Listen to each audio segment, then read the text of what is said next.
Esta é nossa nova família, descendentes diretos de nossos árabes dos pântanos do Golfo, entrando nos territórios desconhecidos da Alemanha. Mas a terra em que estão entrando não está vazia. Outros estiveram lá antes deles. O Neandertal tinha sido mestre da Europa durante 250 mil anos. Em 1856, no Vale de Neander, na Alemanha, pedreiros estavam cavando na lama de um sítio recém-explodido quando descobriram algumas costelas, partes de uma pelvis, alguns ossos do braço e ombro de um grande animal de aparência humana. Eles pensaram ser o esqueleto de um urso. Os cientistas mais tarde acreditaram que era um antigo selvagem do norte que aterrorizara os exércitos romanos. O professor Carl Stringer é um expert no Neandertal e seu mundo. Esse povo ficou conhecido como Neandertal. Eles se tornaram o centro do debate sobre a evolução humana, sobre a possibilidade desse povo ter sido nosso ancestral ou deles terem representado uma estranha vinheta da evolução humana. Tenho aqui um crânio mais completo do que o que foi achado no Vale de Neander, na Alemanha. Este foi encontrado no começo do século passado na França. Ele nos mostra a aparência do Neandertal na cabeça e na face. Há uma sobrancelha forte sobre as órbitas oculares. Toda a face é puxada para frente e há um nariz enorme. Não há queixo na mandíbula inferior. E agora achamos que os homens de Neandertal deviam ser adaptados ao frio. Eles evoluíram durante centenas de milhares de anos na Europa, sob condições mais frias do que as dos dias de hoje. E a forma de seu físico eram pequenos e troncudos, e tinham muita força física. Esse nariz pode até fazer parte do mecanismo de respirar ar frio e seco. Muitas vezes eles são considerados brutamontes, sem inteligência, mas certamente não eram. Eram totalmente humanos. Seus cérebros eram tão grandes quanto os nossos. Acho que era uma espécie diferente da nossa, que era uma espécie muito parecida. Uma espécie irmã que tinha ancestrais comuns a nós, talvez há 500 mil de anos. Então, nessa base, o Neandertal era meio humano. Eles estão 10 vezes mais próximos de nós do que os chimpanzés.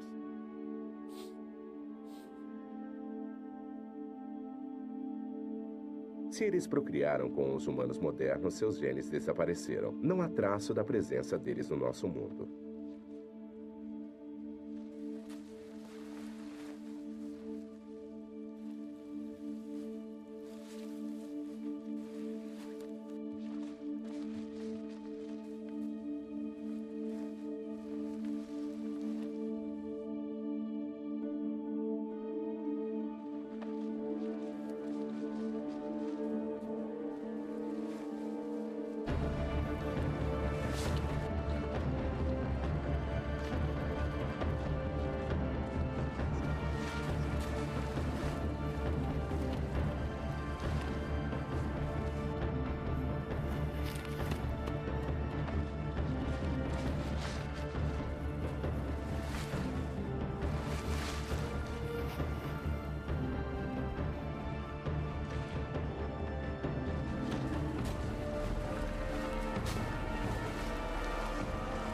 Vergis!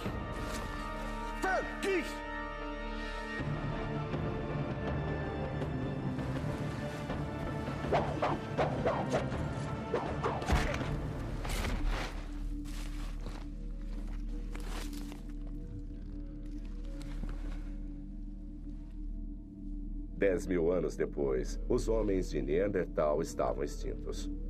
Os humanos modernos eliminariam qualquer traço de seus rivais e preencheriam o espaço que eles deixaram para trás. A razão para esse desaparecimento não é clara. Eles viveram junto com o homem moderno por milhares de anos. Mas no final não devem ter se adaptado com rapidez ao mundo novo e seus novos rivais cheios de recursos. Eles usavam seus corpos para se relacionarem com a natureza. Os humanos modernos usavam o cérebro.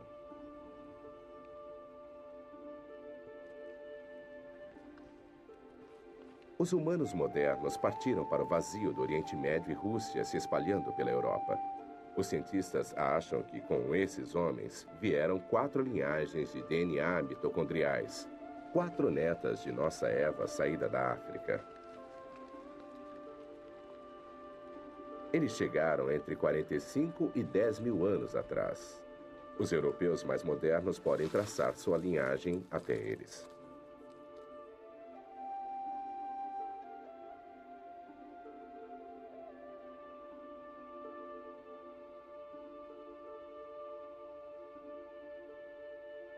A tecnologia do Neandertal pouco havia mudado em 200 mil anos. Assim que os humanos modernos chegaram, toda uma gama de ferramentas diferentes apareceram de repente, assim como as ornamentações. Os arqueólogos consideram esses ornamentos como uma marca definitiva dos humanos modernos e o primeiro interesse em ornamentação em 5 milhões de anos de evolução. Aqui eu tenho um dente furado de um texugo, da cabana do Quente. E isso deve ter sido parte de um colar usado por alguém. E aqui, um objeto muito estranho que nem nós sabemos o que é. Pode ser a representação de uma coruja ou de um gato. E aqui, a mais famosa das estatuetas da República Tcheca. Feita de barro cozido, com 27 mil anos de idade. Tinha um sítio chamado Dolní Věstonice. Uma linda peça de artesanato. Muitos desses objetos são pontudos na base, como se tivessem sido fixados no chão. Alguns deles estão certamente cobertos de ocre e alguns deles foram certamente polidos pelo uso, talvez de muitas gerações. Então, esses objetos eram valiosos e venerados, e é óbvio que têm um significado ritual e simbólico para o seu povo, talvez um significado religioso. E aqui uma das peças de arte mais delicadas. Isto foi esculpido num material muito difícil de se trabalhar. Veio de um sítio francês. É uma representação muito bonita da cabeça de... pode ser um guerreiro, parece ser uma mulher de cabelo comprido ou talvez um chapéu de tecido. Esse é um trabalho realmente delicado e bonito. É difícil dizer por essas representações se elas são representações de pessoas reais ou se elas são de alguma forma idealizadas para representar alguma forma de beleza ideal. Em alguns casos, acho que nossos dados nos permitem sugerir que foram baseados em pessoas reais. Outra coisa que encontramos com esse povo moderno da Europa é a chegada da evidência de roupas. Aqui está uma das evidências mais diretas, o fato de termos uma agulha de osso aqui. Então, essas pessoas estavam costurando panos, costurando peles, com evidência de estarem tecendo panos. Então, este é um outro nível de complexidade que daria a eles uma escala maior de adaptação ao clima. Por exemplo, e, é claro, maiores oportunidades para a expressão pessoal em coisas como a moda, que viria a se desenvolver. E vemos isso dentro de alguns sepulcros, que as pessoas foram enterradas com trajes, que em alguns casos foram cobertos com milhares de contas. E cada uma dessas contas representa horas e horas de trabalho. Então, temos evidência de uma riqueza real e uma complexidade de vida que não encontramos com o Neandertal. Tenho aqui um entalhe de um mamute, numa presa de mamute de um sítio francês que tem 15 mil anos de idade. Mas essas pessoas, os primeiros povos modernos, os Cro-Magnon, não apenas entalhavam em pedaços de osso e presas. Eles também esculpiam e entalhavam, faziam modelos de barro. E é claro, eles pintavam as paredes de suas cavernas. E essa arte tem pelo menos 35 mil anos. Eles representavam uma grande variedade de coisas, muitas vezes os animais que caçavam, em alguns casos animais perigosos como leões e rinocerontes peludos. Em alguns casos nem reconhecemos as criaturas representadas. As criaturas parecem ser símbolos mágicos, criaturas imaginárias. E é possível que essa arte fosse usada em cerimônias e ritos de iniciação. E possivelmente algumas delas tenham sido criadas em um estado de transe por xamãs ou mágicos.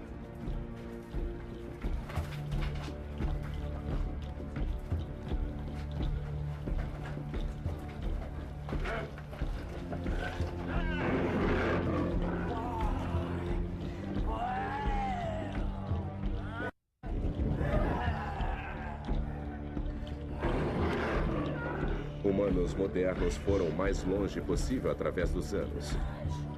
Atrás de nós, deixamos claras pegadas genéticas que levam àquela que saiu da África há 80 mil anos.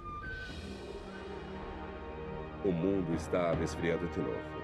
Quando a nova era glacial começou, os humanos modernos tinham encontrado um lugar para morar a 16 mil quilômetros do outro lado do mundo e 6 mil anos depois, a invasão do novo mundo iria começar.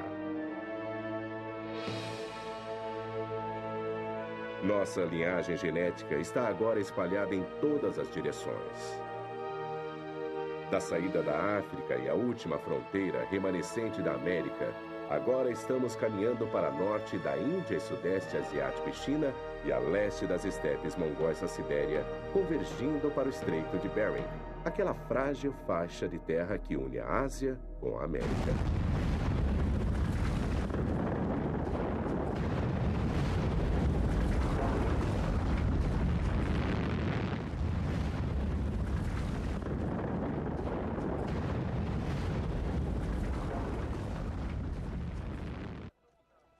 A América é um quebra-cabeças pré-histórico.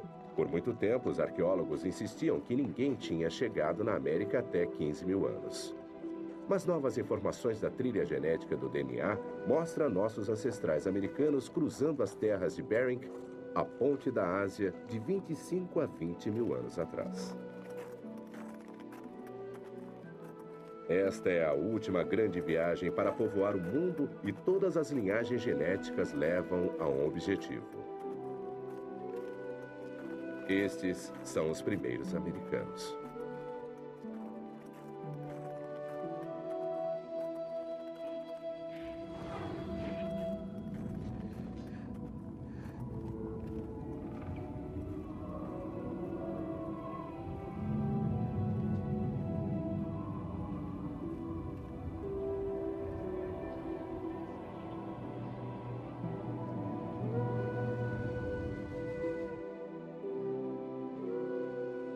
Há 25 mil anos, o mundo estava entrando numa das piores eras glaciais que tivemos que enfrentar.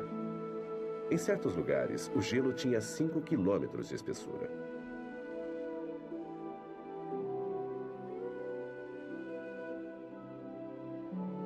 Mas com o gelo que se fechava, surgia a última possibilidade de movimento antes que ele bloqueasse a terra do Estreito de Bering até o Alasca e o resto da América do Norte. Levaria mais 8 mil anos antes que se abrisse de novo. A razão pela qual sabemos que esses primeiros americanos chegaram a 20 mil anos é o fato de sabermos que tipo de fundadores mitocondriais eles trouxeram com eles da Ásia. Temos tipos na Ásia que são similares aos tipos americanos e, portanto, sabemos que tipos vieram para a América em oposição àqueles que deveriam ter chegado à América. Então, na média, os fundadores da América acumularam uma mutação. E já que conhecemos o índice de mutação de nosso sistema genético, a mitocôndria, é de uma mutação para cada 20 mil anos. Nós sabemos que esses sistemas fundadores têm evoluído na América há 20 mil anos, que é quando eles devem ter chegado. Na América do Norte, o grande lençol de gelo Laurentian encobria as planícies centrais. Destruía tudo em seu caminho, forçando nossos migrantes pela costa oeste para a América do Sul. Se o gelo retrocedesse, poderíamos nos espalhar de volta na terra liberada. Há evidências de povoamento num abrigo de pedra no rio Ohio, na Pensilvânia, chamado Meadowcroft. Meadowcroft é muito importante para a história americana, porque data de mais ou menos 16 mil anos, de acordo com nossas pesquisas. E é por isso um dos primeiros sítios de americanos nativos a ser creditado pelas autoridades.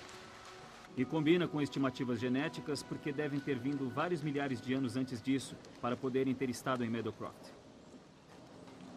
O Dr. James Adavaggio levou o grupo de cientistas para o abrigo escavado. Quando o encontramos, nós supusemos que não iria conter nenhum material cultural. Mas, no final das contas, havia uma variedade de artefatos e outras indicações da presença humana muitos milhares de anos antes da estimativa para a época máxima da chegada de pessoas ao mundo novo. Espalhados por esta superfície e em ocupações mais profundas, dentro e em torno dessas fogueiras, estão uma série de artefatos. Entre os mais notáveis estão fragmentos de lâminas como este e as lâminas que foram quebradas desses fragmentos. O que é especial sobre esses itens é que eles foram manufaturados, na maior parte, por grupos paleo-indígenas posteriores das Américas. E tem uma semelhança impressionante com lâminas da China do Norte, que têm 28 a 29 mil anos de idade. Moldes desses materiais podem estar perdidos em coleções do norte da China e você não saberia diferenciá-los. O que a evidência de Meadowcroft nos sugere é que, junto com os dados das séries de sítios emergentes na América do Norte, não houve uma única migração de seres humanos para o Novo Mundo, como vinha sendo postulado nas últimas 2 décadas, mas, em vez disso, uma série de culturas e emanações. Assim, múltiplas entradas são agora estabelecidas como padrão para a migração americana. Os primeiros colonos traziam muitas linhagens genéticas. Eles vinham da Sibéria, China, Ásia Central e mais ao sul, como da Malásia e do Japão. Em 1996, o esqueleto conhecido como Homem de Kennewick foi descoberto no rio Columbia, no estado de Washington. Quando foi levado para Jim Charters, o antropólogo forense, ele primeiro acreditou que os restos eram de um pioneiro do século XIX. Ficou surpreso quando a datação de carbono radioativo revelou que ele tinha 9.500 anos de idade. Era o esqueleto mais antigo já encontrado na América do Norte. Mas o que realmente intrigou Charters foi que, apesar de sua idade, o Homem de Kennewick não se parecia com os americanos nativos modernos. Seu crânio era caucasoide, não mongol, e a reconstrução de seu rosto mostrou distintas similaridades com os Ainu, que viveram no norte do Japão. O Homem de Kennewick era um indivíduo muito machucado, com múltiplas fraturas nas costelas e também no braço esquerdo ferido. E mais um ferimento no crânio, tinha artrite no pescoço, nos joelhos, nos cotovelos. Ele já havia sofrido um bocado. Mas o que era mais distinto sobre ele, o ferimento mais interessante, eu acho, do ponto de vista forense, era uma ponta de lança encravada na pelvis. Na verdade, foi isso que nos levou a datar os ossos por carbono radioativo. E o que pode ser visto é uma janela ovoide de cada lado do osso. Mas quando o escaneamos, vemos que tem uma lâmina serrilhada de 5 centímetros de comprimento, 2,5 de largura e meio de grossura.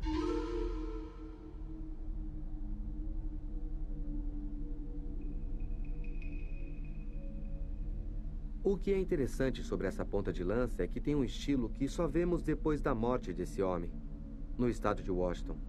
Podemos ver esse estilo se movendo pela costa da Colômbia Britânica, chegando em Washington há mais ou menos 10.000 anos ou até 9.000 anos. Isso em anos de carbono radioativo. As pessoas que usavam essa ponta de lança, as que tinham esse estilo de ponta de lança numa época posterior, são muito similares aos índios americanos modernos.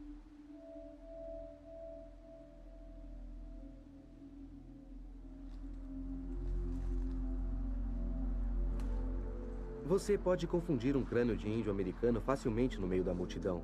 Então, o que parece é que temos uma nova população chegando com características do nordeste da Sibéria e começando a substituir os imigrantes que chegaram antes. O que isso sugere de maneira mais ampla é que havia algum tipo de conflito acontecendo. Seria um conflito pessoal? Alguém estava com raiva dele por causa de uma banalidade? Ou seria um conflito por causa de território entre populações rivais que tinham acabado de entrar em contato uma com a outra? E o fato de ocorrer na época da chegada das novas populações e do fato do Homem de Kennewick ter aparência diferente das novas populações, ambos sugerem que é uma rivalidade que está ocorrendo por causa de território.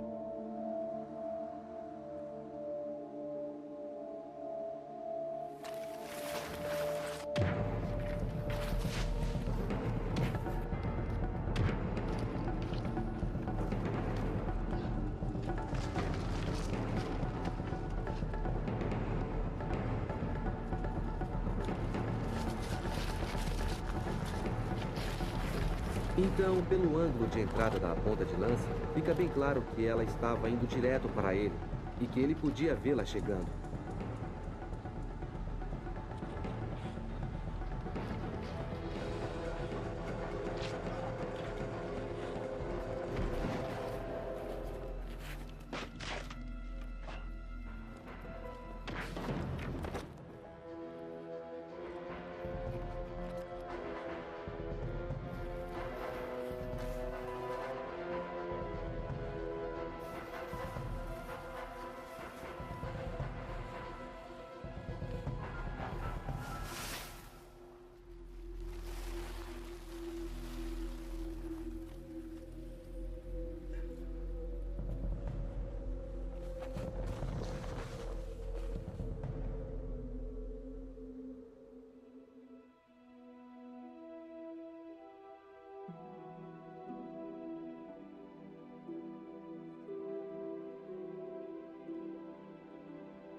professor Charles acredita que o homem de Kennewick tenha morrido de hipotermia e afogado.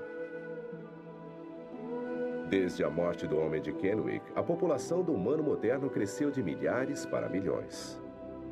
Nós avançamos de caçadores-coletores primitivos para fazendeiros e comerciantes, povo do vilarejo e gente da cidade, e de domínios tribais para impérios. Em 5.000 gerações, nós chegamos ao mundo que conhecemos hoje.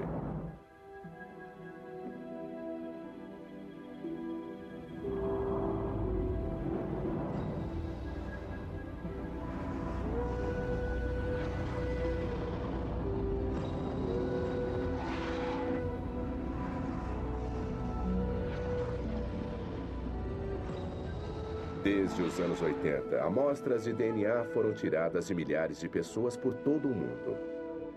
Do Alasca à Nova Zelândia, dos Inuit até os islandeses. Analisando-as, os cientistas podem traçar as similaridades entre os códigos pessoais e ver que povos são os parentes mais próximos. Todos os indivíduos podem checar seu DNA mitocondrial e traçar as rotas que seus ancestrais tomaram em sua jornada pelo mundo, da África até cada canto do globo. Em Chicago, tomamos 5 pessoas que estão rastreando sua árvore mitocondrial. Depois de analisar seus códigos de DNA, os cientistas descobriram uma conexão extraordinária entre uma grega e um índio americano. Angela Trackes é uma grega que veio para os Estados Unidos da Europa. Leonard Maliteri é um índio americano, um Creek de sangue puro. São ambos do mesmo pequeno e raro ramo de nossa árvore genealógica e compartilham um ancestral comum 30.000 anos atrás, talvez da Sibéria do Sul. Ao povoarem o mundo vazio depois de deixarem a África, alguns humanos modernos foram para norte, para a Rússia Central.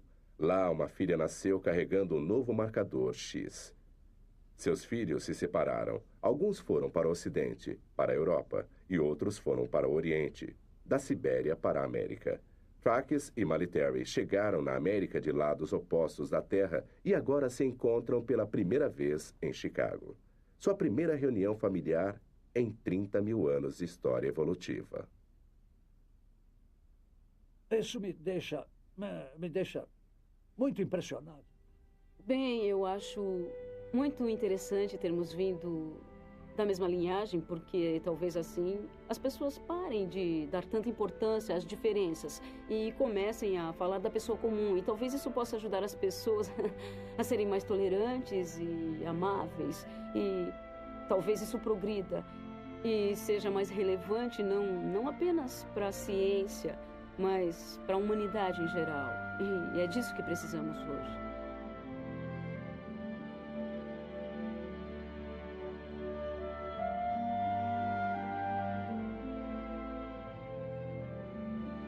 Há 80.000 anos, um pequeno grupo de humanos modernos enfrentaram os terrores do Mar Vermelho e deixaram a África para sempre.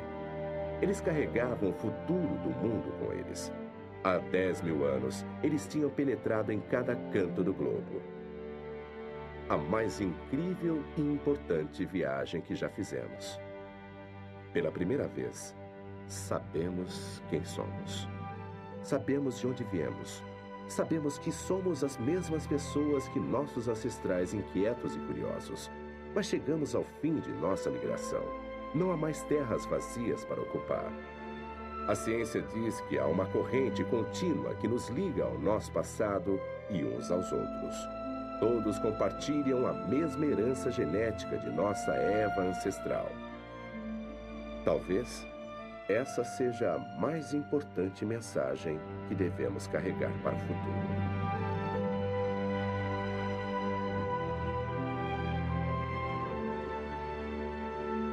Versão brasileira.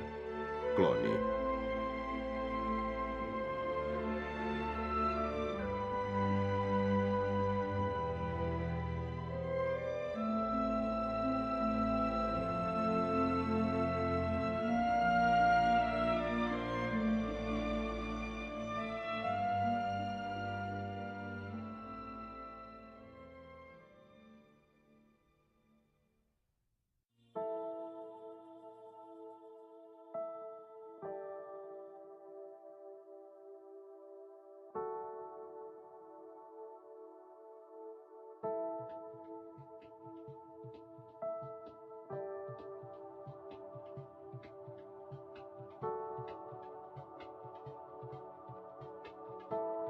feel like the sun, I feel like the rain, I feel like I just found reason for living again. 'Cause what I've been dreaming, I know that it's real. I know there's just no change in the way I feel. Can you see my vision of a real high? Tudo começou com um sonho. Uma visão que revelaria inúmeras possibilidades. I think probably the first glimmer of an idea about being involved in television, which kind of led to Discovery, was a moment I had in college. And I really felt like television had so much to offer, programming that can enlighten people and inspire people. And that's what I saw was the kind of a huge promise that cable television offered. E foi o destino que levou John Hendricks a cumprir essa promessa. Hendricks sempre foi fascinado por documentários, mas os canais de televisão não costumavam exibir esse tipo de programação. Então, essa inspiração surgiu com a criação da televisão por assinatura. You know, I remember talking to my wife about it. She was the first person that heard the idea. I asked Maureen, I said, what would you think about if there was a cable channel that was just all documentaries, had everything from science and history, nature, you know, human adventure, would have things like, you know, that would trace our roots in civilization.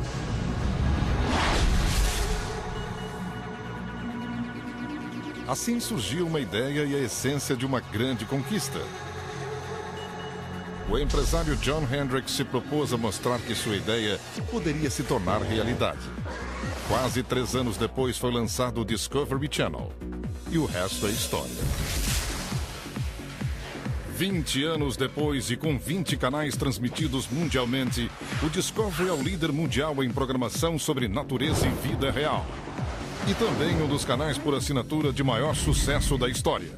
Com mais de 1 bilhão de assinantes em 160 países e territórios, somos uma das marcas de maior distribuição do mundo.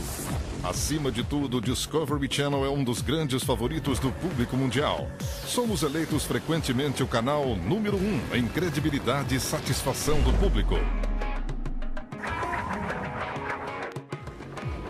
Discovery Networks mudou a maneira com que vemos o mundo de hoje.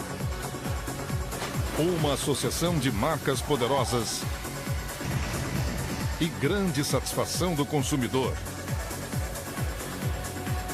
Aumentam o valor e a credibilidade de nosso produto. Junte-se a nós para uma nova década de sucesso. Discovery Networks. Um mundo de possibilidades.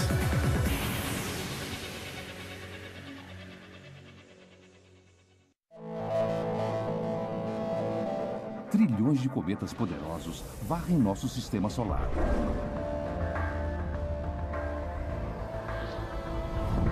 Os núcleos de alguns cometas têm mais de 160 quilômetros de diâmetro e sua velocidade pode chegar até 96.500 quilômetros por hora.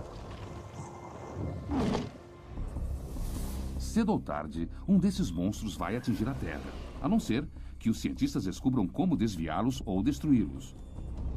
Mas nós sequer sabemos do que os cometas são compostos. Pode nos matar.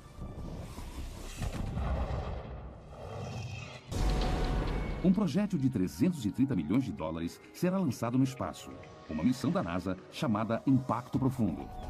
Estamos fazendo uma coisa que ninguém fez antes e só temos uma chance. É tudo ou nada na primeira tentativa.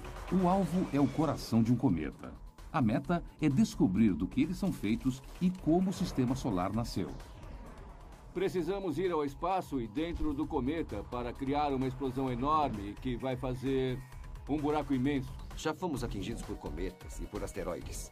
Dessa vez podemos nos vingar e nós vamos atingir o cometa. Cientistas revelam os bastidores de uma história incrível, cujas chances de fracasso são astronômicas. A colisão de uma sonda terrestre contra um cometa em pleno espaço sideral. Nós temos imagens de coisas que nos deixam assombrados. Só tive uma descarga de adrenalina igual no meu primeiro encontro. Hoje foi perfeito. Construímos essa nave exatamente para isso. Impacto. Nas áreas de florestas, além da civilização, uma criatura especial há muito tempo assombra a humanidade. Na nossa imaginação, o lobo personifica o verdadeiro espírito da mística e da ameaça selvagem. Em 1990, o cinegrafista Jim Dutcher se propôs a capturar o primeiro retrato da vida privada secreta de um grupo de lobos.